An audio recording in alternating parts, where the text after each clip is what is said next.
Bismillahirrahmanirrahim. Bismillahirrahmanirrahim. Alhamdulillahirabbil alamin wassalatu wassalamu ala asyrafil anbiya'i wal mursalin wa ala alihi washabbihi ajma'in. Allahumma shalli wa sallim ala sayidina wa habibina wa syafi'ina Muhammad sallallahu alaihi wasallam liridha'illahi ta'ala. Al-Fatihah. A'udzu billahi minasyaitonir rajim. Bismillahirrahmanirrahim. Alhamdulillahirabbil alamin arrahmanir rahim maliki yaumiddin iyyaka na'budu wa iyyaka nasta'in ihdinas siratal mustaqim siratal ladzina an'amta 'alaihim ghairil maghdubi 'alaihim waladdallin amin. Bismillahirrahmanirrahim. Alhamdulillah wassalatu wassalamu ala Rasulillah wa ala alihi. Allahumma shalli ala sayidina Muhammadin nabiyil ummi wa ala alihi washabbihi wasallim. Subhanaka la ilma lana illa ma 'allamtana innaka antal alimul hakim. Allahumma iftah 'alaina hikmataka wanshur 'alaina min khazaini rahmatika ya arhamar rahimin. Rabbana zidna 'ilman wa fahma. يا كاشف المشكلات اكشف الحجب عن وجوه هذه المعاني حتى نطلع على خفيات هذه المسائل واحفظنا من الخطأ والضلال فأنت موفق كل أمر وأنت علام الغيوب برحمتك يا أرحم الراحمين. وهب لنا يا وهاب علما وحكمة وللرزق يا رزاق كلنا مسهلا بالخير يا فتاح فافتح لنا يا الله بالهدى بالعلم كلنا يا عليم مفضلا.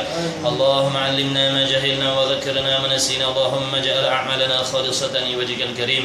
وصلى الله على سيدنا محمد وعلى آله وصحبه وبارك وسلم. الحمد لله Rabbil alamin. Amma ba'du. Assalamualaikum warahmatullahi taala wabarakatuh. Sahabat-sahabat bikers yang saya kasih dan kita muliakan, lagi dirahmati oleh Allah Subhanahu wa taala sekalian. Alhamdulillah, bersyukur pada petang Jumaat yang mulia ini kita diberi taufik oleh Allah Subhanahu wa taala untuk sama-sama kita menggunakan nikmat masa dan waktu yang diberi oleh Allah Subhanahu Wa Taala untuk kita mengambil berat, untuk kita mengambil tahu dengan tanggungjawab yang dipikulkan oleh Allah Subhanahu Wa Taala ke atas diri kita.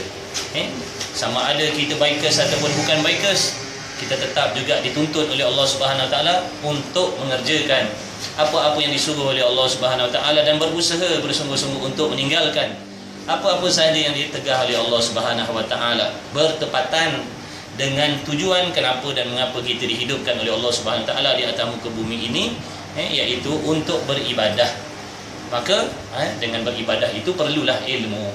Dengan sebab itulah kita mengambil inisiatif mengadakan kuliah santai-santai for bikers ni, supaya kita bikers ni pun boleh menimba ilmu secara santai-santailah dengan cara kita, insya-Allah, untuk mengambil tahu setidak-tidaknya kita tahu apa yang perlu kita buat dan tata cara untuk melakukan amal ibadah, dengan harapan mudah-mudahan dengan usaha kita belajar dan ilmu yang diberi oleh Allah SWT itu dapat kita memperbaiki amalan kita yang zahir ataupun amalan kita yang batin, supaya amal kita diterima oleh Allah SWT, insya-Allah. Jadi yang pertama-tama, marilah kita memperbetulkan dan memperbaiki niat kita, qasad kita, tak lain dan tak bukan kita menghadiri majlis ini untuk kita mendekatkan diri dengan Allah Subhanahu Wa Taala, menunaikan kewajipan sebagaimana yang diperintah oleh Allah Subhanahu Wa Taala untuk menuntut ilmu. Di samping kita dituntut juga mencari nafkah, kita juga dituntut oleh Allah Subhanahu Wa Taala sebagai tuntutan yang wajib. Halo bro. Untuk kita sama-sama menunaikan kewajipan menuntut ilmu. InsyaAllah, untuk tidak melengahkan masa, kita bacakan kitab kita yang pertama, Muniyatul Musalli. Muka surat 39. Muka surat 39. Tak, kita sebenarnya habis dah. Kita masuk 40. 40. Surat 40. Tak, nanti. Muka surat 39. Kita habis dekat perenggan ketiga yang daripada bawah, yang mana dan ketiganya bahawa ia muafakat dengan sunat dan jangan ada pakaian yang masalah gitu kesempurnaan pakaian di dalam sembahyang. Baik. Kalau 40 tu dia dah masuk bahagian takbir. Kita biker pun kena sembahyang. Betul? Kita nak pergi ride jauh-jauh, pergi Thailand ke, pergi mana ke, pergi Sepang ke, time waktu solat kena solat. Pergi solat pun mestilah dengan cara yang betul. Kalau tidak, penatlah kita solat kita tak diterima oleh Allah. Jadi kita bikers pun kena belajar cara-cara sembahyang, supaya kita tahu dan kita lakukan sembahyang itu sebagaimana yang disuruh oleh Allah Subhanahu Wa Taala. Baik, kita sambung lagi muka surat 39. Pada kata musannif rahimahullah taala, bismillahirrahmanirrahim. Qala Syekhul Musannif rahimahullahu taala wa nafa'ana bi ulumihi fid dharain amin. Kita ulang yang nombor 1. Adapun pakaian itu. Adapun pakaian itu. Maknanya pakaian yang digunakan untuk kita menunaikan sembahyang. Adapun sembahyang, adapun pakaian itu, maka sempurnanya itu dengan 3 perkara. Ini maksudkan dengan kesempurnaan pakaian dalam sembahyang. Yang pertamanya bahawasanya adalah ia pakaian tu halal. Pakaian yang kita pakai nak buat sembahyang tu halal. Jangan kita curi pakaian orang, ataupun jangan kita beli pakaian tadi dengan duit-duit yang haram, ataupun dengan kita mendapatkan hasil rezeki yang haram, kita membeli pakaian-pakaian untuk kita menunaikan sembahyang. Walaupun sah sembahyang tu, sah kita sembahyang pakai baju curi, pakai full suit orang kita curi, apa tu kita sembahyang sah, tapi tidak bertepatan dengan kesempurnaan. Baik, yang keduanya, pakaian yang kita nak tunaikan, yang nak kita gunakan dalam sembahyang tu mestilah suci. Suci daripada najis. Suci tak semestinya bersih. Sebab tak semua benda bersih itu suci. Suci lawannya najis, bersih lawannya kotor. Macam kita kerja di bengkel, kena minyak, kena tanah, kotor pakaian kita, tapi tak kena najis, namanya pakaian yang kotor tadi suci, sah kita pakai sembahyang. Sah kita pakai sembahyang walaupun ada minyak-minyak, peluh-peluh bau contohnya, orang panggil kotor lah baju, memang kotor tapi suci, boleh pakai sembahyang. Ada pula kadang-kadang pakaian bersih, bersinar bana pakaian ni bersinar bana, baju bergosok, apa pun jubah bergosok, telekung bergosok, tapi sebenarnya najis. Sebab apa? Cara membasuh pakaian tu tidak bertepatan seperti mana yang disuruh oleh Allah Subhanahu wa taala. Sebab tu kalau kita belajar dalam ilmu fiqh, dia akan ajar kita cara membasuh najis. Sebab membasuh najis ni bersangkut paut dengan sembahyang, kan? Bersangkut paut dengan sembahyang. Kadang-kadang kita basuh telekung kita tak menepati syarat, kita basuh kain pelikat kita, baju Melayu kita, jubah kita tak menempati syarat, walaupun bersih, walaupun harum wangi, tapi tetap hukumnya tidak suci, orang panggil najis. Sebab tu hukum belajar membasuh pakaian ni fardu ain. Fardu ain makna wajib, siapa-siapa pun wajib belajar cara-cara membasuh pakaian, sebab bersangkut paut dengan sahnya ataupun batalnya sembahyang. Baik. Suci daripada najis yang tiada dimaafkan. Dan yang ketiganya bahawa adalah ia pakaian tadi muafakat, orang panggil sesuai lah, sesuai bertepatan dengan ibadat sembahyang yang kita nak buat. Kita nak pergi trek, pakaian macam mana sesuai. Nak pakai jubah bawa motor superbike, taknya sesuai, koyak gabak nanti kerang, kan? Daripada Melaka pakai jubah cantik, sampai SPM bersepai kan? Jadi tak sesuai lah. Jadi waktu solat ada pakaian yang sesuai. Sebab itulah saya menyarankan khasnya untuk diri saya sendiri dan kawan-kawan bikers, kalau pergi mana-mana bawalah kain pelikat. Bawa kain pelikat untuk kita nak berhenti semayang tu. Sebab dengan kain pelikat ni kita dapat menutup aurat kita dengan sempurna. Kadang-kadang kita pakai seluar yang cawat pendek, baju longgar. Sebab aurat kita dulu kita dah belajar, aurat ni dikira daripada pihak keliling dan atas. Kalau kita pakai seluar bawah pusat, baju kita longgar macam ni, memang tak sah semayang kita. Walaupun orang kata tak nampak pun pusat, memang tak nampak daripada tepi, tapi daripada atas nampak. Kecuali kita punya pakaian tu cantum sini rapat, makna tak ada ruang yang boleh dilihat aurat daripada pihak atas. Adapun kalau kita pakai kain pelikat palut sekali atas pusat, habis cerita. Pesan untuk guru saya, Ustaz Ghazali, mudir Pondok Barakatul Qadiri, dia kata pergi mana-mana bawalah kain pelikat selai, dia kata. Selai aja, bukan banyak pun, selai je, bukannya berat. Untuk tujuan apa? Nak ambil berat tentang sembahyang. Kita kadang motor ada box kiri kanan atas bawah depan belakang, posh bag besar, boleh saja nak lipat selai kain pelikat. InsyaAllah itu tanda ambil berat kita dengan sembahyang lah tu. Itu pahala. Tu pahala. Makna kita prihatin dengan sembahyang. Right makna kita perhatian dengan Sama ada kita nak buat semayang tamam ke, nak buat semayang jamak qasar ke, yang penting perkara yang bersangkut paut dengan sahnya semayang tu kita mesti tahu. Menutup aurat, insya-Allah. Kemudian pakaian yang muafakat. Jadi boleh tak kita nak pakai pakaian macam ni? Tulis Marquez ke Rusi berapa nombor dia? 46. 46. Boleh tak? Boleh. Tapi makruh. Makruh makna tak bertepatan, tak bersesuaian dengan pakaian untuk menunaikan sembahyang. Sah, bukan batal, sah, tapi pahala markah pakaian tu kurang. Kalau orang kata macam tadi belakang Ustaz, makmum belakang baca dah ke? Menyebabkan kita Itu pun di antara makna, kalau contoh samalah macam kita memakai pakaian yang mana sebenarnya apa yang kita paparkan dekat pakaian tu iklan yang sedikit sebanyak boleh mempengaruhi fikiran orang lain. Sebab tu kalau kita nak pakai pakaian, contohnya pakai pakaian yang baik-baik lah. Jangan ada yang lebih menyedihkan kasbah. Padahal dia orang Islam, dia orang Melayu, pakai pakaian macam ni, sebenarnya dengan sendiri dia mengiklankan agak tadi tu. Walaupun dengan tujuan dia JC, memanglah JC, tapi oleh kerana ada macam tu, seolah-olah kita jadi papan iklan bergerak percuma aja. Tak apa, itu tujuan kita belajar kan. Alhamdulillah sebelum ni boleh jadi kita tak tahu, tak perasan. Kita berasa aku bukan minum arak, aku pakai baju tu je. Tapi sebenarnya itu iklan. Kan lebih baik kita pakai contohnya, adakah anda sudah menunaikan sembahyang, contoh. Maknanya dakwah kan. Tak apalah, pahala lah tu. Setiap orang yang baca tu kita dapat pahala. Jadi berusahalah kita untuk menjaga pakaian, walaupun dia tidak masuk dalam kata membatalkan, tapi masuk dalam perkara yang mengurangkan pahala sembahyang. Macam kita nak pergi menghadap sultan, ada pakaian yang sesuai. Silap tak kena pakaian, tak boleh masuk.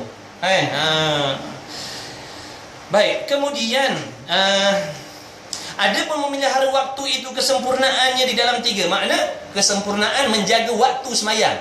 Apa yang dimaksudkan dengan kesempurnaan memelihara waktu semayang? Yang pertama, bahawa adalah ia orang semayang, musalli lah. Musalli ni orang yang semayang, tak kira laki-laki, tak kira perempuan. Jadi pertama, bahawasanya adalah ia mata engkau melihat akan matahari dan bulan dan bintang, dan engkau amat-amat akan dia bagi hadir waktu. Ini nisbah kepada zaman dulu. Tidak ada jam macam yang kita pakai. Jam apa ni? G-Shock. Alhamdulillah orang dia dapat pada G-Shock juga. Pun jam tak kisahlah. Ada. Jam mahal ke jam murah ke, kita beli tu kosatkan dengan niat supaya aku nak jaga waktu semua. Dapat pahala kita beli jam. Beli jam ni hukum harus.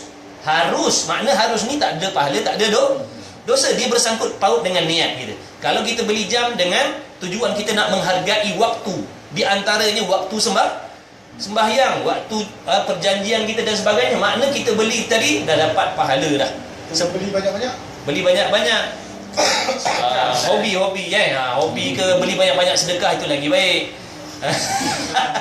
Bayangkan 20 orang tengok jam dengan sebab dia hadiah, berapa banyak dia dapat pahala tu. Jadi sedekah lah. Sedekah lah. Baik. Kemudian jadi kita tengok jam, dah pukul 4 dah, makna setengah jam lagi nak asar ni. Makna kita sentiasa tengok jam tadi bukan kerana apa? Memikirkan solat. Itu masuk dalam kesempurnaan orang menjaga sembahyang. Kalau tak belajar kita tak tahu. Kita dah tengok jam, rupanya dia bersangkut paut dengan menjaga sembahyang je. Kemudian yang keduanya, telinga mendengar kepada bang. Maksudnya nanti azan. Pada dengar azan lo, cari kita dengar. Tujuannya nak mengambil berat tentang sembahyang. Yang ketiganya, hati kamu memikirkan janjian bagi waktu. Kita ingat kita ada janji dengan Allah setidak-tidak sekurang-kurangnya satu hari 5 kali, waktu zuhur, waktu asar, waktu maghrib, waktu isyak, waktu subuh ataupun Jumaat. Itu janji kita dengan Allah Subhanahu Wa Taala. Masuk waktu zuhur, selesai zuhur kita mikir kadang petang nak asar pula, lepas asar fikir kadang nak maghrib pula. Makna biarlah hati kita tu sentiasa bertambatan dengan sembahyang. Walaupun dah selesai sembahyang zuhur, tapi hati kita dah, aku nak sembahyang asar pula. Lepas sembahyang asar, kena sembahyang maghrib pula. Maknanya mudah-mudahan kita dapat, andai katalah sampai ajal kita, dalam keadaan hati kita bergantung dengan nak sembah. Begitulah juga bergantungnya hati kita dengan majlis ilmu. Habis kuliah kita hari ni, tak sabar dah. Oh, minggu depan pula nak belajar lagi. Makna biar bersangkut paut kita punya hati dengan benda-benda ibadat. Ini yang dimaksudkan, termasuk dalam maksud orang yang hatinya bersangkut dengan masjid. Hatinya bersangkut dengan masjid. Dia ada di bengkel motor tapi hatinya bersangkut dengan masjid. Dia ada di pejabat tapi hatinya bersangkut dengan masjid. Dia ada di kilang, dia ada di padang, dia ada di trek, dia ada di mana-mana pun, Betong baik. mana? Betong baik. Betong baik week ke, hati dia bersangkut paut dengan majlis-majlis ilmu dan Semayang. ini perlu ada dalam diri kita. Sebab Nabi SAW bersabda, di antara 7 golongan nanti di hari kiamat di padang mahsyar yang akan diteduhkan di bawah bayang arash. Sewaktu di padang mahsyar ni, sahabat-sahabat yang saya muliakan, tak ada pokok-pokok, tak ada tumbuhan, tak ada redup-redup, tak ada bangunan, tak ada tempat nak berteduh, matahari dihampirkan atas kepala kita. Apa yang nak melindungkan dan nak menyelamatkan kita daripada kepanasan situ? Panas kat dunia ni pun kita dah tak tahan dah. Pakai full suit pun kita dah gimah dah. Punya panasnya. Ini di padang mahsyar dengan tidak berpakaian.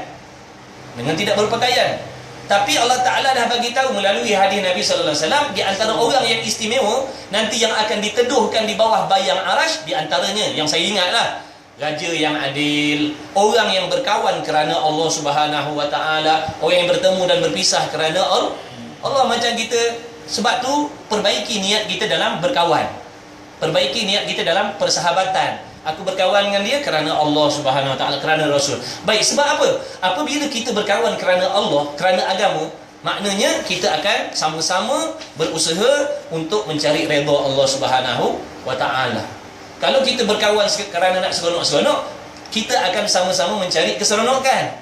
Tapi kalau kita berkawan kerana Allah dan Rasul, maknanya seronok-seronok pun tapi ada tujuan dan matlamat untuk mendekatkan diri kita kepada Allah Subhanahu wa taala. Ini di antara kelebihan. Dan orang yang hatinya bergantung bersangkut paut dengan masjid, di antara golongan yang akan diteduhkan oleh Allah di bawah bayang arash nanti di padang mahsyar. Orang lain duduk dalam kepanasan, dia duduk di dalam kesenangan, dengan sebab itu tadi kelebihan hati yang bergantung dengan masjid.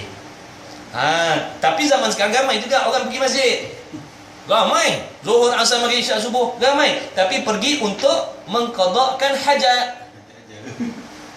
Pergi untuk mengqadakkan hajat.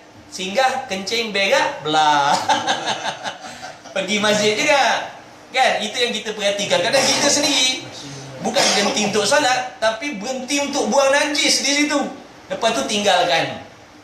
Nampak makna adab kita dengan agama kita tu. Singgah tempat masjid, tapi bukan untuk solat, untuk kencing, berak, lepas tu belah. Ini jahat adab kita dengan Allah Subhanahu wa taala. Kecuali itu bukan waktu solat. Kan? Ini yang saya sebut macam tu. Makna ada orang yang menjadikan masjid ni tempat persinggahan buang air. Jadi kita tak maulah macam tu, kan? Makna time semayang pun kita pergi, time kuliah pun kita pergi, time nak qada hajat kebetulan singgahlah, tak ada masalah. Baik. Kita perbaikilah. Mana ada manusia lahir-lahir jadi baik.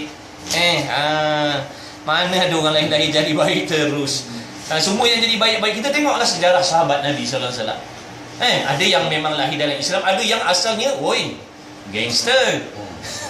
Gangster Saidina Umar bunuh. Bunuh anak sendiri, minum arak tak payah cakap, zina tak payah cakap lah. Tapi mereka bila dah sampainya Islam, bila dapat Islam, tengok jadi orang yang paling baik di sisi Allah. Allah SWT sampai namanya disebutkan oleh Rasulullah selalu, sampai dihikayatkan cerita beritanya dalam Quran. Daripada hina jadi mulia. Jadi tak mustahil kita ni yang tak sampai peringkat macam tu jahat kita. Memang kita jahat, kita tak kata kita baik. Kita buat macam ni usaha untuk nak jadi baik, usaha nak jadi. Setidak-tidaknya kita ni ada usaha. Jangan kita nak jadi baik tapi tidak berusaha, semata-mata berserah pada takdir.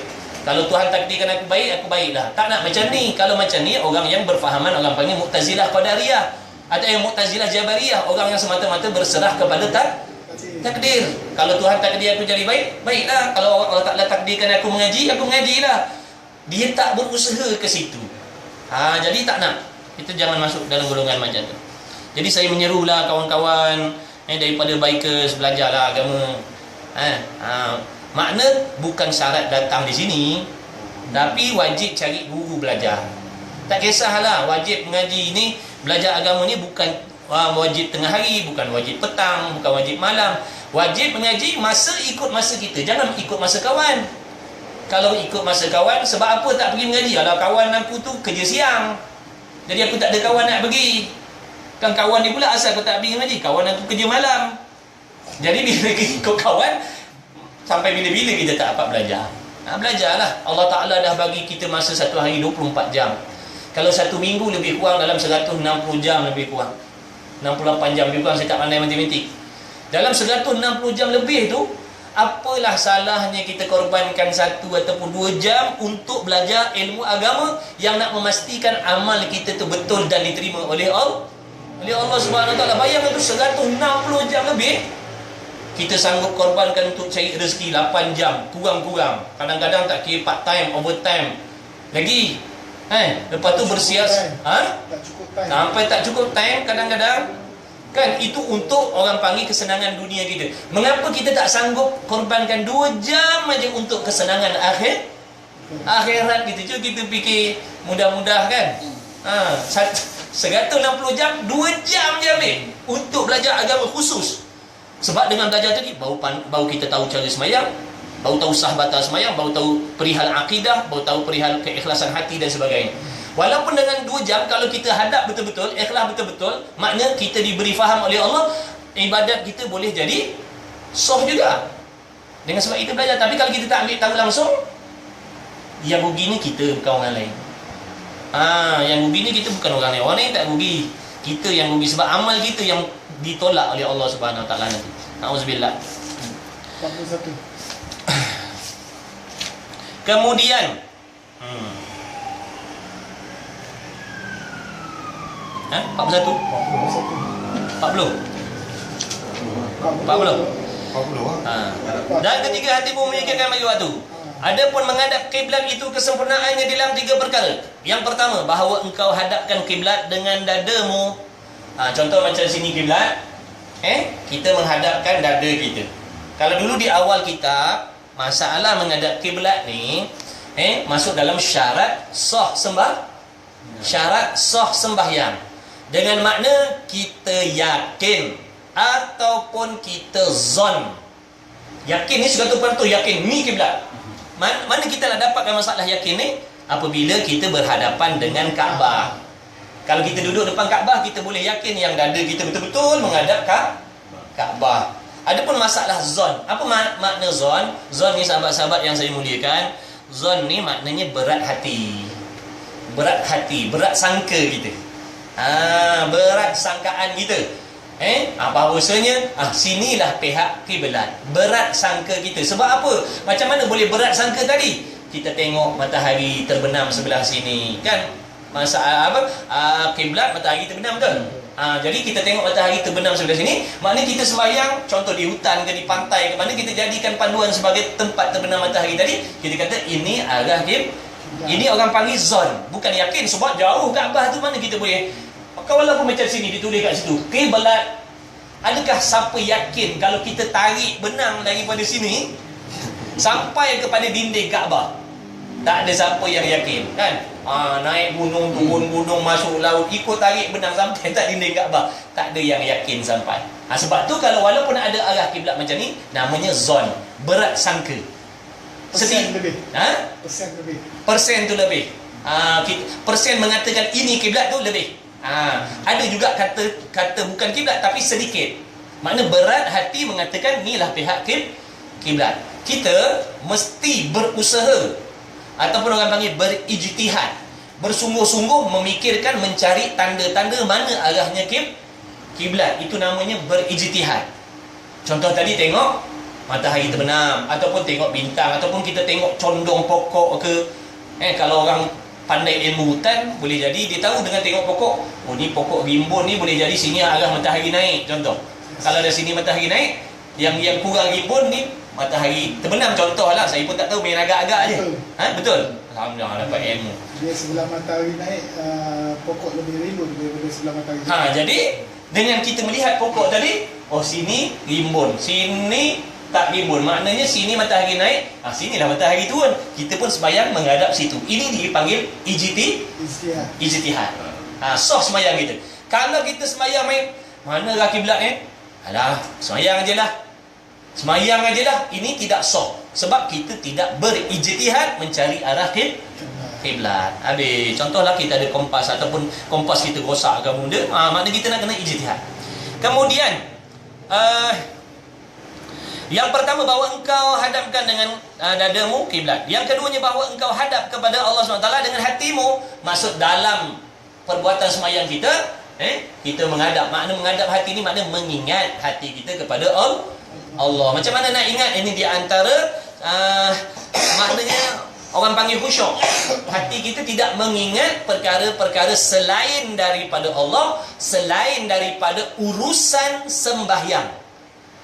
Kita tak ada fikir pasal anak bini, pasal suami, pasal kawan, pasal motor, tak ada dah. Dalam perbuatan sembahyang ni kita hanya memikirkan tentang Allah, kebesaran Allah, kesempurnaan Allah, kedhaifan, kelemahan diri kita. Orang panggil tawaduk hati kita, menghinakan diri dengan Allah di dalam sembahyang. Kita mengaku, ya Allah, aku banyak dosa, akulah ahli maksiat, aku sengaja berusaha membuat kemungkaran. Ini orang panggil masuk dalam kata merendahkan diri dengan Allah. Ini dituntut dalam solat. Bukan dalam solat, akulah orang paling baik dalam negara ni, akulah orang paling mulia sekali, ya Allah. Memuji, makna takabur, sombong, ujub pula dalam solat. Tidak.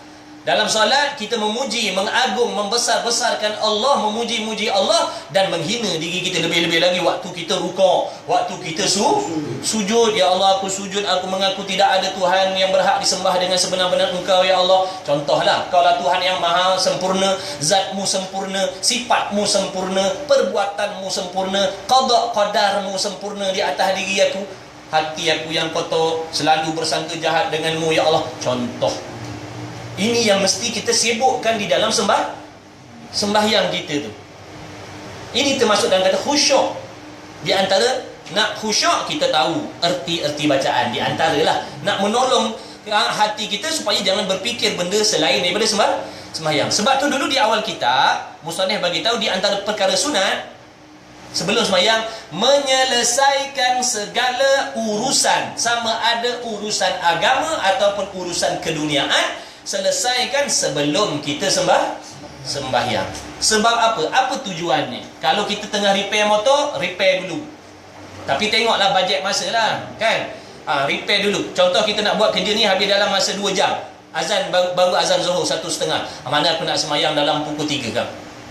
Pukul 3 kan aku nak sembahyang. Maknanya kerja aku settle lah.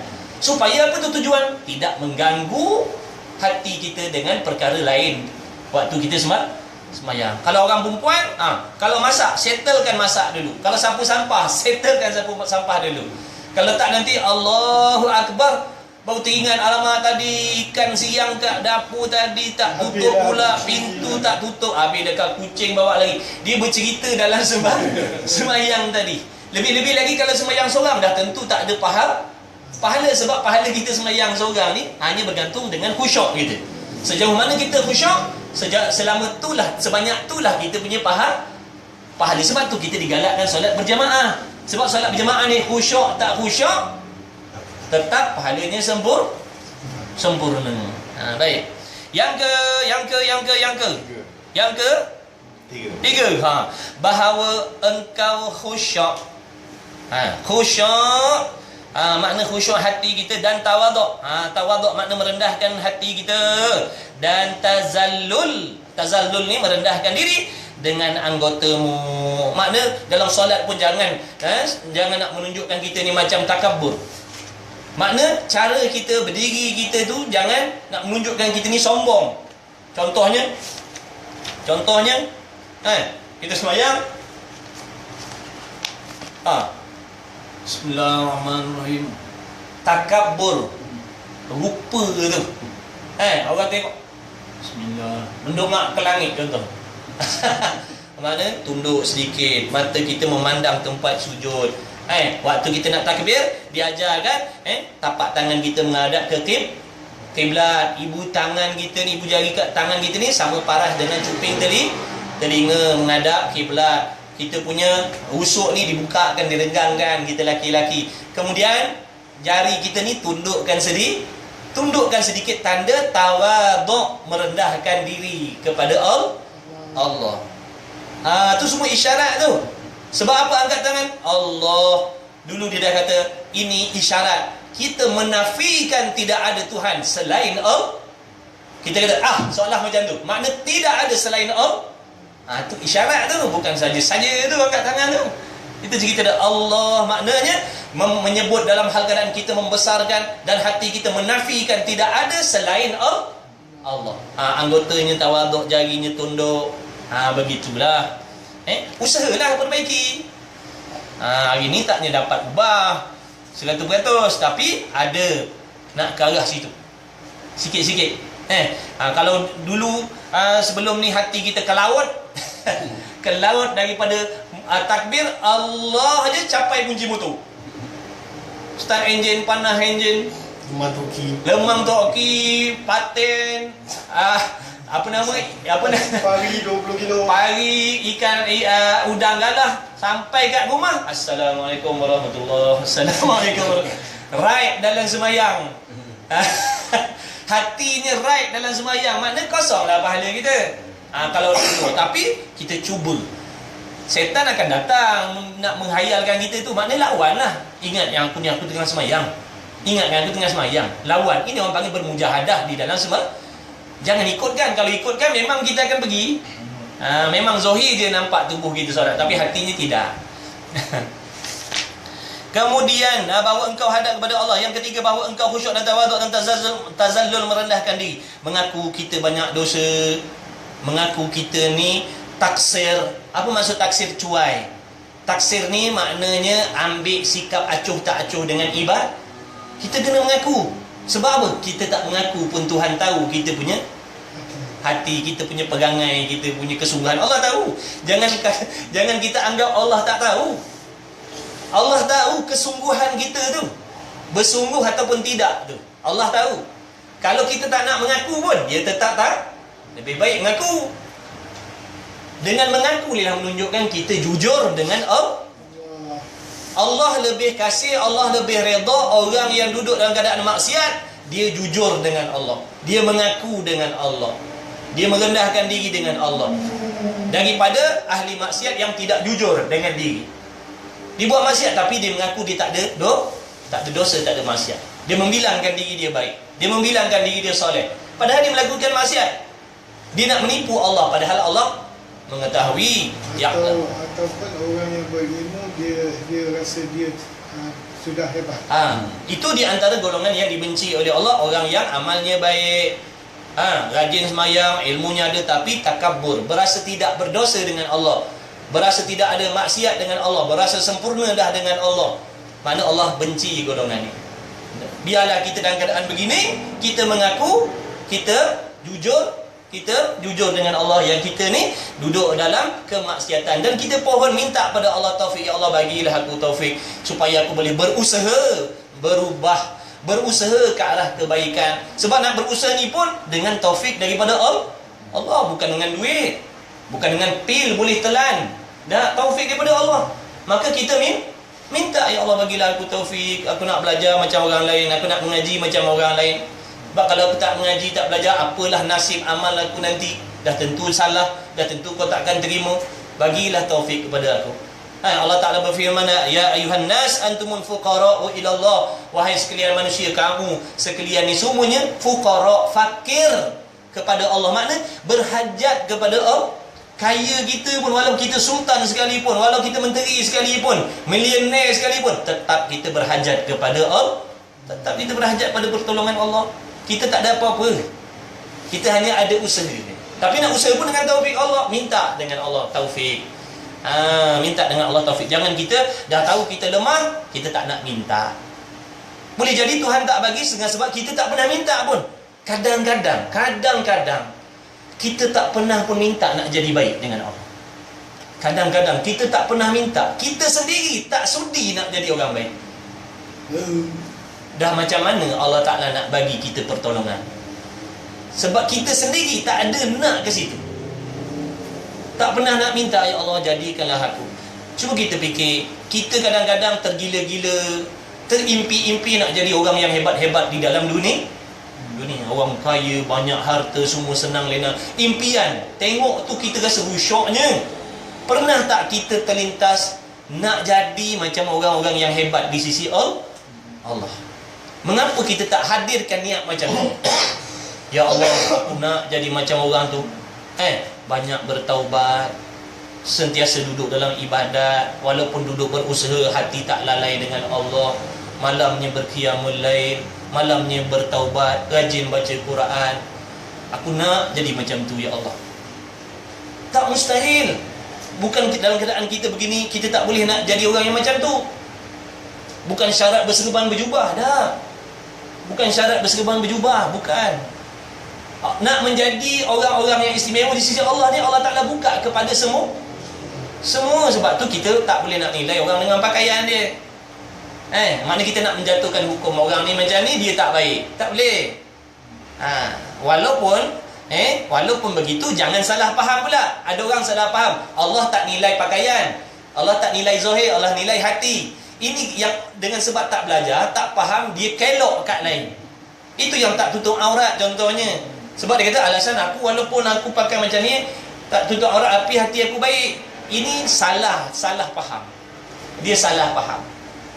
Saya walaupun free hair, tapi hati saya baik. Salah faham tu. Zahir ni bersangkut paut dengan syariat juga. Kalau tak ada faedah syariat tu. Yang hak wajib menutup aurat, tak ada faedah lah hukum tu. Menunjukkan syariat ni kita tak boleh tinggalkan.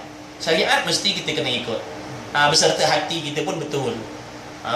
Kadang-kadang orang dia tak nak belajar, tapi dia main faham sendiri. Dia kata kan Allah tak tengok zahir, Allah tak nilai zahir, Allah nilai hati. Itu yang dia tak pakaian pun hati baik. Kalau macam tu telanjang bogey tu. Telanjang bogey tu, api hati aku tak ada lah macam tu. InsyaAllah taubat kepada Allah, usaha perbaiki. Makna biar ada ke arah situ. Biarlah. Kita kalau tengok orang tu berubah, kita jangan cakap, kita jangan kata. Kita tak tahu dia daripada free hair nak tutup tu punya azabnya. Daripada dia free hair dengan warna rambut macam-macam, dia nak boleh ketutup tu, punyalah hebat dugaan yang dia nak kena hadapi. Tiba-tiba kita yang berasa dah baik ni, kita condemn dia. Apa ni? Buang terbiat ke? Tak pernah tengok pun pakai tudung, sekadar pakai tudung. Makna kita tak menghormati ibadat orang lah. Kita tak tahu susah dia macam mana tu. Nampak tak? Kita kena hormat ibadat orang lain. Walaupun kita nampak benda tu lekeh, tapi pada dia besar sangat, dia nak boleh jadi macam tu. Dan kita tak tahu penerimaan Allah terhadap kita. Dan kita yang sempurna ni, pakai sempurna belum tentu lagi. Boleh jadi riak kita, ujub kita. Boleh jadi pakaian kita daripada sumber yang tidak halal. Mana kita tu? Sebab penelitian, pemeriksaan Allah tu halus. Bukan macam kita. Ilmunya halus. Sebab tu kita kena hormat orang lain. Hormat ibadat orang lain. Dia nak buat macam tu urusan dia dengan Allah. Allah yang tahu kesusahan, kepayahan dia nak berubah tu. Kita jangan condemn. Kadang-kadang orang kaki masjid ni pun tak betul. Dia duduk masjid, bila budak-budak rider datang, tengok atas bawah. Tengok atas bawah, tengok macam nak makan orang. Kau pergi dekat kampung tu buat apa? Tengok Ni geng setan ni, ini abu datang masjid pakai macam ni. Dia tak tahu budak tu nak sampai ke situ sikit punya payah dugaan. Dah berbulan-bulan, bertahun dah nak berlawan, nak boleh ke sampai tu. Sampai pula orang condemn. Ini orang masjid yang tak faham. Tak layak nak jadi orang masjid kalau macam ni. Tak menghormati orang lain. Sepatut alhamdulillah, raikan, bagi puji-pujian pada dia. Alhamdulillah, bagus, datanglah lagi. Barulah hati ni. Ini pengalaman yang kawan-kawan baik cerita. Kadang-kadang ustaz, saya bukan tak nak pergi masjid surau. Saya pernah pergi. Jumpa dengan imam, tapi bila saya salam, tengok macam kita ni orang paling jahat dalam dunia. Duk tengok dengan wajah yang macam tu, kita ada perasaan, kita nak berubah. Tapi bila tengok orang yang disangkakan ada agama buat macam ni, langsung liar hati saya. Start pada tu saya tak nak pergi dah masjid. Kita tak boleh nak salahkan dia, sebab dia baru nak berubah. Hati dia lemah lagi, setan banyak, nafsu banyak. Jadi dia mudah tersentuh dengan benda-benda macam tu. Walaupun pada kita tak ada masalah, tapi pada orang yang baru nak berubah tu, dia belum kuat lagi hati dia. Patut kita sambut, kita raikan. Ini orang panggil hikmah dalam dakwah. Hikmah. Kadang-kadang kita marah anak-anak muda tak datang ke masjid surau, sebab sikap kita sendiri. Sikap kita sendiri. Berapa banyak kali kita ajak dia orang, apa aktiviti yang kita buat nak menghampirkan dia pada masjid? Bagaimana pendekatan kita pada dia? Tapi kita nak salahkan. Bila orang macam ni datang, kita kata apa ni pakai macam ni? Orang pun nak berubah. Kita pun sendiri yang dah duduk masjid tu belum tentu betul lagi. Sebab tu janganlah. Saya memang tidak setuju dengan tindakan orang-orang masjid surau macam tu. Patut kena buang. Patutlah saya kena cut. Kena cut jadi bagi keluar. Kena gam sebab itulah di antaranya. Orang nak semayang raih lah, kita tak tahu silap-silap amalnya lagi baik daripada kita lagi. Silap-silap yang datang tu malaikat pun.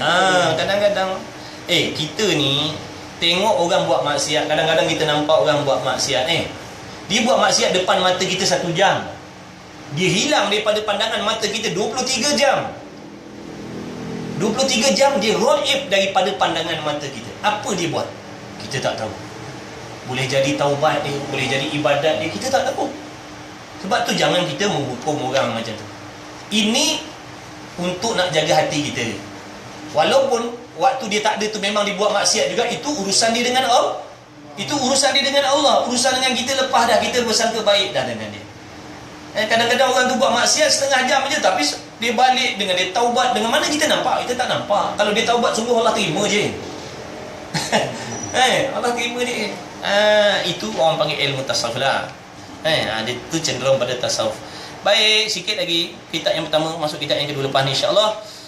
Adapun niat, maka kesemudahannya itu 3 perkara. Pertama, bahawa engkau ketahui apa sembahyang yang engkau nak dirikan. Yang kau nak buat ni, yang bro nak sembahyang ni, sembahyang apa? Sunat ke fardu? Kalau fardu apa? Zuhur ke, asar ke, maghrib ke, isyak ke, subuh ke? Kita kena tahu. Bahawasanya engkau berdiri di antara, kemudian bahawa engkau ketahui apa sembahyang yang engkau dirikan. Dan kedua, bahawa engkau ketahui bahawasanya engkau berdiri di hadapan Tuhanmu. Ingat ni, ni mutasyabihat ni. Berhadapan di sini bukan makna berpihak. Sebab tu tauhid kita kena belajar. Kan? Sebab kalau sekali pandang sahabat-sahabat, sekali faham ayat ni, engkau berdiri di antara hadapan Tuhanmu. Faham perkataan antara dan hadapan. Antara dan hadapan begini. Ini orang panggil antara dan berhadapan. Bukan tu maksud. Kalau kita berhadapan dengan Allah begini, makna kita di sini, Allah di depan sana, ada jarak di antara ukuran kilometer, meter kita dengan Allah. Maknanya Allah ni bersifat seperti makhluk yang lain. Sebab tu kita kena belajar tauhid. Sebab banyak-banyak dalam kitab kadang-kadang ayat macam ni, kita berhadapan dengan Allah. Apa maksud berhadapan? Sebab yang kita dah biasa faham berhadapan macam ni. Kalau macam ni, maknanya Allah Ta'ala itu memiliki tempat, memiliki pihak.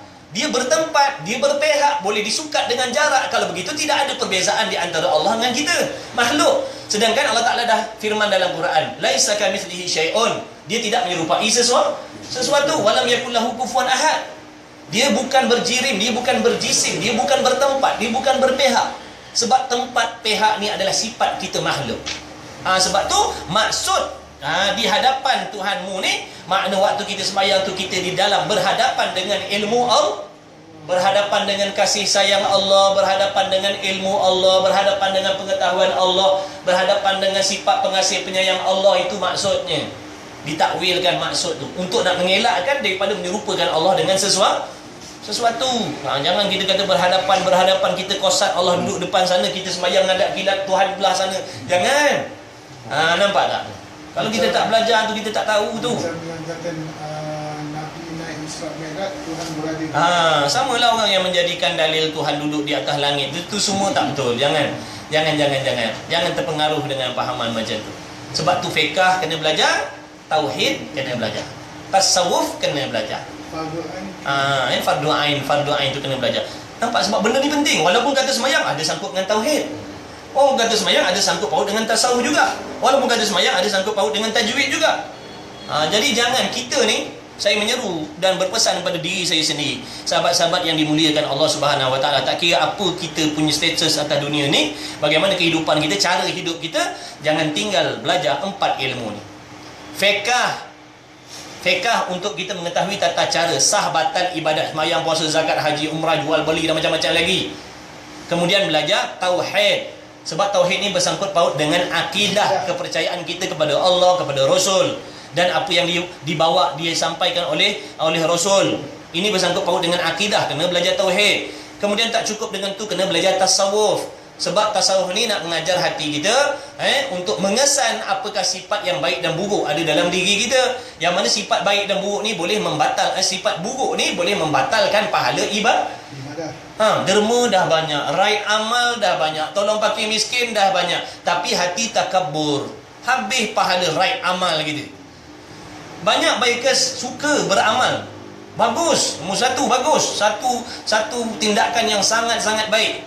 Kan, kita bangga dengan sikap bikers macam ni, suka bantu masyarakat, cari orang miskin, pergi tahfiz sana, pergi tahfiz sini, derma sini, korban sana, korban sini, bagus.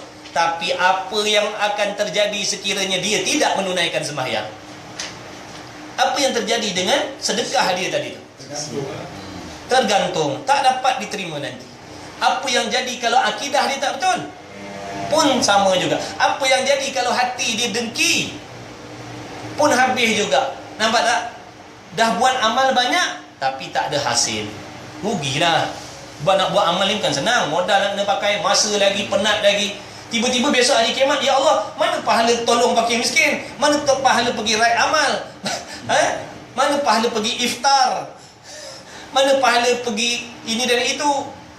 Besok baru dapat jawapan, sebab tak sembahyang, sebab sembahyang tak betul, sebab tauhid tak ada, sebab akidah salah, sebab hatinya penuh dengan sifat mazmumah.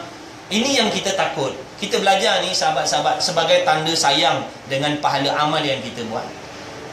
Tanda kita hargai. Kat dunia kita nak pakai duit, dekat akhirat kita nak pakai pahala ibadah. Yang ketiganya, bahawa engkau khusyuk dan tawaduk. Mana pula? Ketiganya, bahawa engkau mengetahui. Bahawa engkau mengetahui. Bahawa saya di dalam hatimu. Aduh.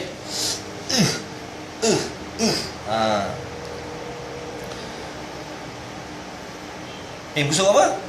Bukan surah 41. Dan ketiganya, bahawa engkau mengetahui bahawasanya ia Allah mengetahui akan barang yang ada di dalam hatimu. Nampak dah tu, bersangkut paut dengan tauhid dah tu. Kalau kita belajar tauhid, sifat ilmu Allah tu akan dihuraikan. Sifat ilmu Allah, pengetahuan Allah bagaimana? Adakah pengetahuan Allah sama macam kita? Kita pandai-pandai pun banyak lagi benda yang tak pandai. Betul? Kita pandai bab motor, alif bata kita tak tahu.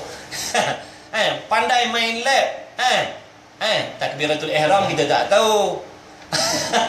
Contohlah, makna kita ni walaupun kata ilmu, banyak lagi benda lain yang kita tak tahu. Adapun Allah ilmunya bukan begitu, meliputi segala sesuatu perkara yang wajib, yang mustahil dan yang harus. Pada pengetahuan Allah sedia kala lagi tidak ada yang menjadi rahsia di antara kita dengan Allah. Yang menjadi rahsia ni sesama kita. Saya tak tahu apa yang ada dalam hati Abang Cik, Abang Syam pun tak tahu apa yang ada dalam hati saya. Begitulah juga tuan sahabat saya Haji Api pun tak tahu apa yang ada dalam hati saya. Ini di antara kita rahsia. Adapun kita dengan Allah tidak ada rahsia. Tak ada rahsia kita dengan Allah, tak ada rahsia. Yang rahsia ni kita sesama je. Dengan Allah tak. Allah mengetahui benda yang zahir dan batin sama, serupa, nyata pada pengetahuan Allah. Jadi sebab tu tiap-tiap kali kita nak sembahyang, diajarkan dulu dalam bab wuduk. Waktu nak ambil wuduk tu kita dah beristighfar, minta ampun dengan Allah. Ya Allah, ampunkan tangan dosa yang tangan aku buat, yang mulut aku buat, yang hidung aku buat, yang mata aku buat, yang telinga aku buat, yang kaki aku buat. Makna taubat dah. Sebelum solat tu kita dah taubat, menyucikan. Pastikan dalam tiap-tiap kali solat tak ada dendam dah dalam hati kita. Pastikan tiap-tiap solat kita dah memaaf dan mengampunkan orang dah. Sebab apa saya cakap macam tu, sahabat-sahabat yang saya muliakan? Ni nampak tak tu? Kita kena yakin dan kita mengetahui bahawasanya Allah mengetahui apa yang ada dalam hati kita. Walaupun pakaiannya hebat, dengan jubah, dengan serban, dengan sugi, dengan selempang, dengan minyak wangi, tapi waktu kita solat, Allah mengetahui kita ada dendam dengan orang lain. Dalam solat tu bawa dendam. Dalam solat tapi bawa dendam dengan orang lain. Menghadap Allah bawa dendam. Dalam solat masih lagi kita tak nak maafkan orang lain. Dalam solat bawa lagi sangka jahat dengan orang lain. Ini nyata pada ilmu Allah. Ini nyata pada ilmu Allah. Sebab tu sebelum solat, sebagus-bagusnya kita bersihkan diri kita. Makna waktu kita solat, bukan bersihkan diri lepas tu Assalamualaikum, Assalamualaikum, sambung balik, aku nak khianat balik. Bukan maksud macam tu. Sambung bukan, dah. Nampak? Makna waktu solat tu seolah-olah waktu macam kita nak mati dah. Kita nak pulang bertemu Allah dalam keadaan hati kita bersih. Orang kita dah maafkan, isteri kita dah maafkan, suami kita maafkan, anak-anak kita dah maafkan. Tak ada dah orang yang sama ada kita tahu orang tu buat khianat dengan kita, dia sengaja buat khianat dengan kita, contohnya kita maafkan, kita serahkan urusan tu dengan Allah. Mudah-mudahan sembahyang itu bersih zahir dan batinnya. Itu yang kita harapkan. Daripada situ barulah kita minta, ya Allah Rabbana taqabbal minna salatana.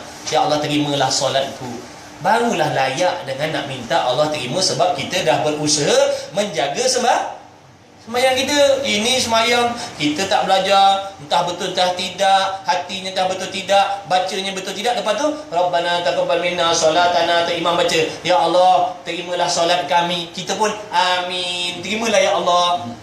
Padahal kita tak ambil peduli tentang sembahyang. Habis, wallahu alam. Disambung satu kitab lagi, penama bagi hati. Buka surat 5.5. Masya Allah, tabarakallah. Sekejap Sekejap Okey 15 minit insya-Allah. Mana? 23. Ustaz bawa kitab mana? Alah, saya tak ada kitab tak pinjam. Saya bawa kitab Jawi. Ada. Muka surat 23. 23. Dan ketahui olehmu bahawanya muka surat 22 yang bawah sekali, dan ketahui olehmu bahawanya perkataan yang didengar itu seperti makanan. Sebenarnya memberi manfaat sedang memberi. Okey. Ini kitab penawar bagi hati. Ni dipanggil kitab yang nak menceritakan tentang ilmu tasawuf. Ilmu tasawuf. Orang dengar tasawuf ni takut. Kau belajar tasawuf? Kau tasawuf nanti? Bahaya belajar tasawuf ni, boleh jadi gila. Jangan macam tu.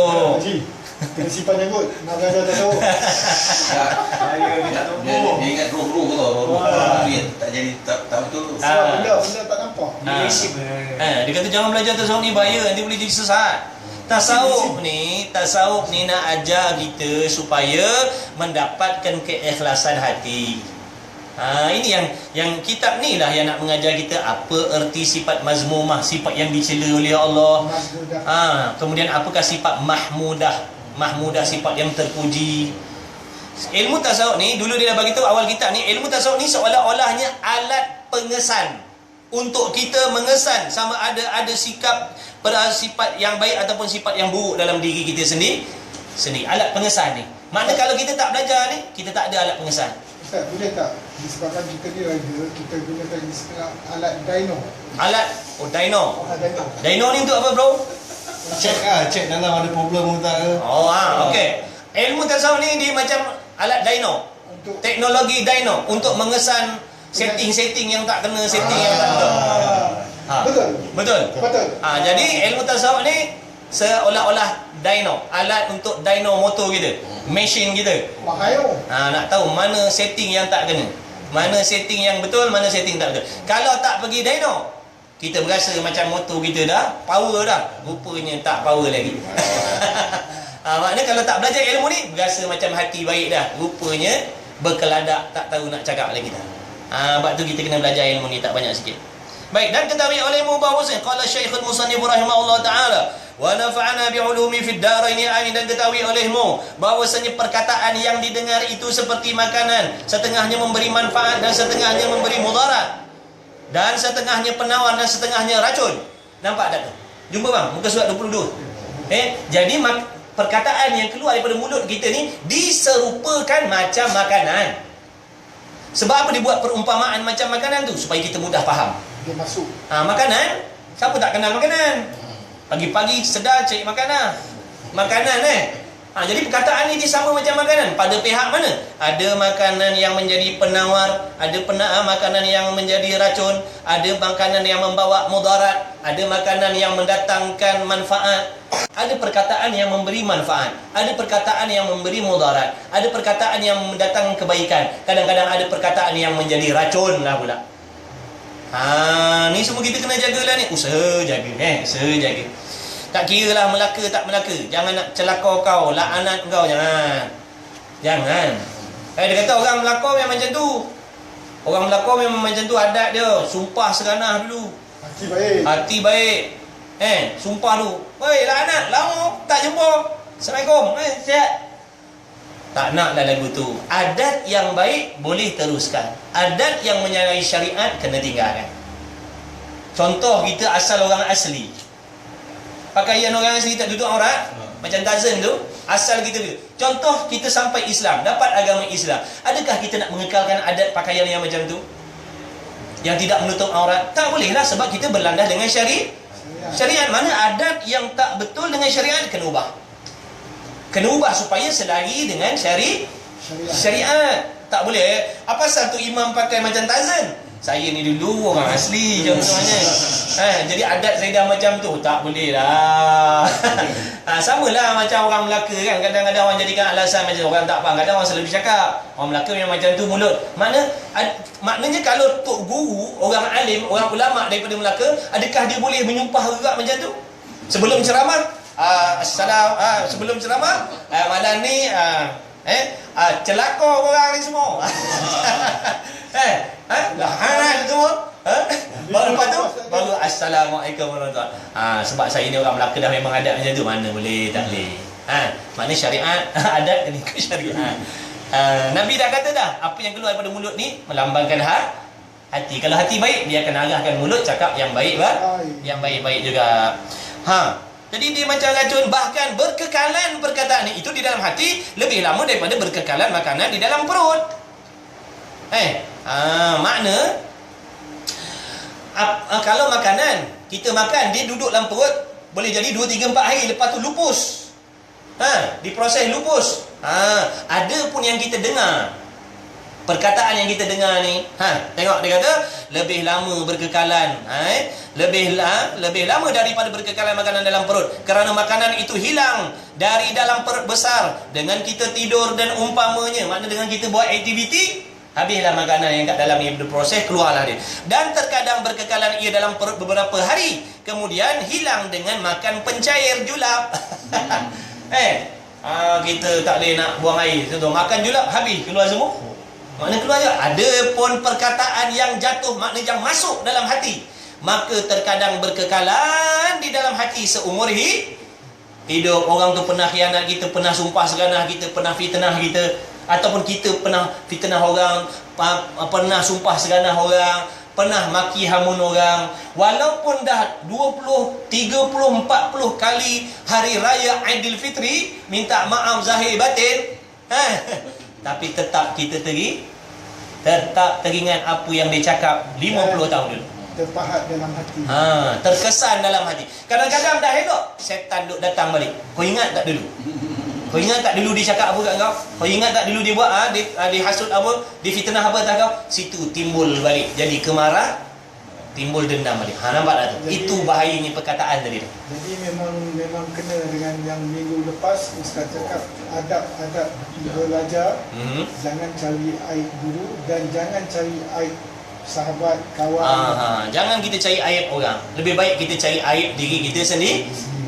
Itu lebih baik daripada kita teropong selidik kaji orang punya salah, orang punya dosa. Nanti akan jadi masalah pada hati kita jadi sangka jahat dengan orang, jadi kurang hormat dengan kawan-kawan. Kadang benda tu entah betul tidak dah jadi bergaduh, jadi bermasam. Itu semua boleh menarik kepada benda bahaya. Jadi kadang-kadang pergaduhan, jadi pembunuhan dan macam-macam lagi. Sebab tu semua masalah hati lah tu. Daripada Dengar daripada perkataan. Sebab tu kalau boleh sebelum kita bercakap, kita fikir dulu apa yang kita nak cakap. Kita nak cakap. Sebab bila dah jatuh dalam hati orang, dia akan teringat benda tu. Bukan boleh delete. Kalau boleh tekan button delete, hilang semua, tak ingat apa kau pernah cakap apa dulu. Tak ada apa pun. Kalau macam tu tak apa, ni masalah tak. Maaf. Okey, alhamdulillah. Kosong. Tapi kadang ingat. Dah maaf kan ni, jadi marah balik pula kadang-kadang. Tu bahaya perkataan ni. Tu bahaya perkataan. Sebab tu orang yang betul-betul dia tak banyak bercakap. Kita pula yang sangka jahat kan dia. Tengok bro tu tak nak cakap, sombong lah tu. Tak campur umat, macam kera sumbang. Padahal dia nak jaga perkataan. mentang-mentang pakai panai gali. Mentang-mentang pakai Ducati panai gali. Oh, kita pakai ni tak nak kawan dengan kita. Kita tak tahu silap-silap dia nak jaga ibadat dia, dia nak jaga pendengaran dia nak jaga mulut dia. Tu salah kita tu, sangka jahat dah, dapat dah dosa dah kita tu. Allahu Akbar. Jangan macam itulah. Jadi kalau bikers ni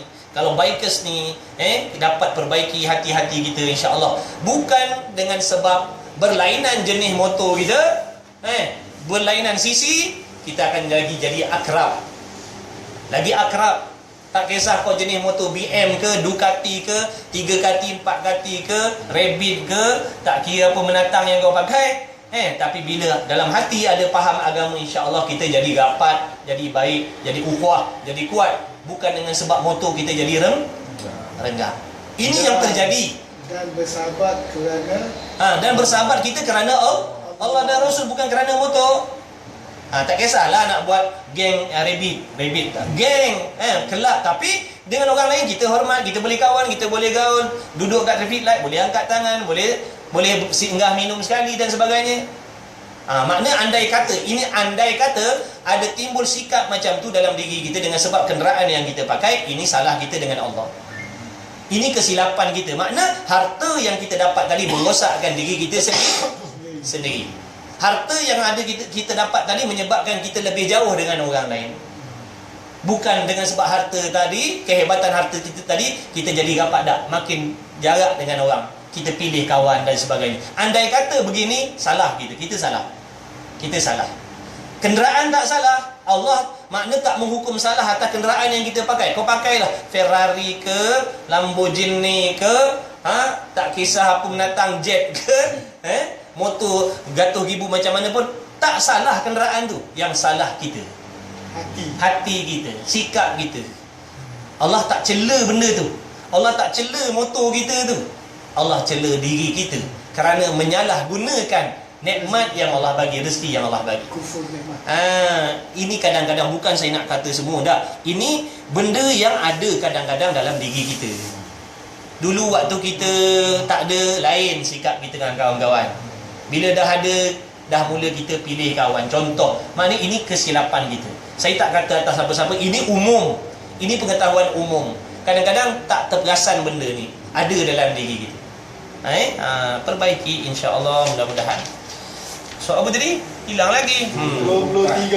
Ada pun perkataan jatuh ke dalam hati. Yang Ustaz ni. Okey. Ada pun perkataan yang jatuh dalam hati, maka terkadang berkekalan seumur hidup. Maka jika adalah ia perkataan yang jahat, kalau perkataan yang masuk dalam hati kita tadi perkataan yang jahat, maka sentiasalah ia memfitnah. Dia akan jadi fitnah lah. Kita kenangkan balik, apa pasal aku boleh maafkan dia pula? Betul tak tu dia kata. Pasal aku boleh maafkan dia pula tu, padahal dia dah dulu fitnah aku macam-macam, aku boleh maaf. Setan kata apa? Bodoh kau maafkan. Dia dah buat khianat macam tu, kau boleh maafkan? Ini nafsu dan syaitan. Kau boleh maafkan dia? Punya bodoh lah kau ni. Kita pun tak ya juga. Ya tak ya juga ni. Tak boleh jadi ni. Tu kan timbul fitnah balik tu. Mesti balas ni. Mesti kena balas ni. Ada pula cuek, orang lain pula cuek. Kau aku tengok dah baik dengan budak tu. Dah comolot kan? Dah comolot dah dengan budak tu. Lupa dia makan kau last lap. Last lap dia dah makan, kau boleh lepak sekali dengan dia. Contoh. Dia siku Tak cukup yang dalam ni hasut, yang luar pula hasut. Nampak tak? Ini semua benda bahaya ni. Tak terperasan kita. Dan mendatangkan was-was. Bahkan terkadang menyebabkan ia akan kebinasaan yang besar. Itu sanggup kadang jadi berbunuh, bergaduh, memfitnah. Bahaya lah tu. Putus saudara, putus sahabat, putus silaturahim. Maka hendaklah bersungguh-sungguh. Ini nasihat Tuan Pengarang Syekh Abdul Qadir Al-Mandili ni. Dia memberi nasihat kepada kita. Saya ni tukang baca ya, bukan saya baca ni saya orang baik dah. Saya ni jadi khadam ya dengan kawan-kawan ni, khadam tukang baca. Ambil berkat bila kawan-kawan beramal, Allah Taala bagi ilmu manfaat pada kawan-kawan, dapat, mudah-mudahan saya dapat saham sikit. Mudah-mudahan doa-doa lah. Saya ni baca bukan makna saya ahli, bukan saya orang baik dah. Kalau nak nanti baik memang tak beranilah nak baca-baca benda macam ni. Kalau kita nak jadi alasan nak baca kitab kena jadi baik, tak boleh buat dosa satu pun, baru boleh nak buat macam ni. Jawabnya takkan ada lah. Sampai ke sudah dah. Minta maaf lah. Tak ada orang yang suci daripada dosa melainkan Nabi SAW. Tak sanggup lah. Sebab saya tahu kemaksiatan diri saya sendiri. Kan kawan-kawan tak nampak. Ini di antara rahmat yang Allah Ta'ala bagi. Allah lindungkan aib saya daripada kawan-kawan. Sebab tu kawan-kawan boleh duduk macam ni. Kalau Allah zahirkan maksiat saya, silap-silap anjing pun tak nak pandang saya. Itu di antara rahmat, nikmat yang Allah bagi pada kita. Allah menyembunyikan aib kita dengan tujuan supaya kita boleh berkawan, berukhuwah. Kalau Allah Ta'ala zahirkan diri kita ni, siapa kita, dosa kita, maksiat kita tak boleh berkawan. Binatang pun takkan rapat dengan kita. Na'udzubillah min zalik. Itulah hikmah. Aib ni kalau Allah tutupkan aib tu, hikmah besar tu. Sebab tu kita jangan ceritakan aib kita. Padahal Allah dah tutup. Jangan ceritakan. Mudah-mudahan insya-Allah niat kita nak sama-sama bermuzakarah. Muzakarah. Jadi saya haraplah kawan-kawan yang free, yang ada masa lapang, bolehlah datang dekat S4M Setapak ni. S4M Setapak join dengan Abang Syam. Ada lagi 3-4 orang bikers yang mana sambil-sambil dia orang repair motor, servis motor, boleh duduk atas ni dengan kuliah. Bukan kuliah lah, sembang kosong. Santai-santai. Setidak-tidaknya dapat juga faham sikit-sikit insya-Allah. Tiap Jumaat pukul 4 petang. Tiap Jumaat 4 petang kawan-kawan boleh datanglah. Pakaian tak ada hal, tak kisah. Kau nak pakai macam mana, datanglah santai-santai, lepak-lepak sambil-sambil. Apa tu? Telah berfirman Allah Subhanahu Wa Taala. Tadi maka hendaklah bersungguh-sungguh orang yang berakal, maka memelihara pendengarannya. Makna kita kena bersungguh jaga pendengaran kita dan segala anggota sebelum ditanya daripadanya pada hari kiamat besok. Sebab anggota kita akan ditanya oleh Allah sebagaimana firman Allah Taala, innas sam'a wal basara wal fuada kullu ulaika kana anhu mas'ula. Artinya bahwasanya pendengar, sifat pendengar dan sifat pelihat-pelihat dan hati-hati sekalian itu akan ditanya, makna akan dipersoalkan, akan dihisab daripadanya nanti pada hari kiamat. Mana Allah Ta'ala akan hisab, Allah Ta'ala akan nilai hati kita. Makna kalau baik, selamatlah. Kalau tak, terimalah balasannya. Mudah-mudahan Allah Ta'ala dengan keberkatan majlis ilmu kita petang ni santai-santai, kita harap Allah Ta'ala bagi kepada kita ilmu yang bermanfaat, ilmu yang berkat, kita diberi semangat dan kesungguhan untuk kita tidak lemah, tidak putus asa untuk terus bangun, mencuba memperbaiki diri kita. Mudah-mudahan Allah Ta'ala menerima amal ibadah kita insya-Allah. Wallahu subhanahu wa ta'ala a'lam wa ilmuhu wa atam. Bismillahirrahmanirrahim. Alhamdulillah wassalatu wassalamu ala Rasulillah wa ala alihi. Allahumma rabbana fa'na bima 'allamtana, rabbana 'allimna alladhi yanfa'una, rabbana faqihna wa faqih ahlana wa qarbati lana fi dinina ma ahli kutubil musa wa dzakar. Wa sallallahu ala sayyidina Muhammadin nabiyil ummi wa ala alihi wa sahbihi wa barik wa sallam. Alhamdulillahirabbil alamin. Taqabbalallahu minna wa minkum, minna wa minkum taqabbal karim. Jumpa lagi bro insya-Allah. Assalamualaikum. Bye bye.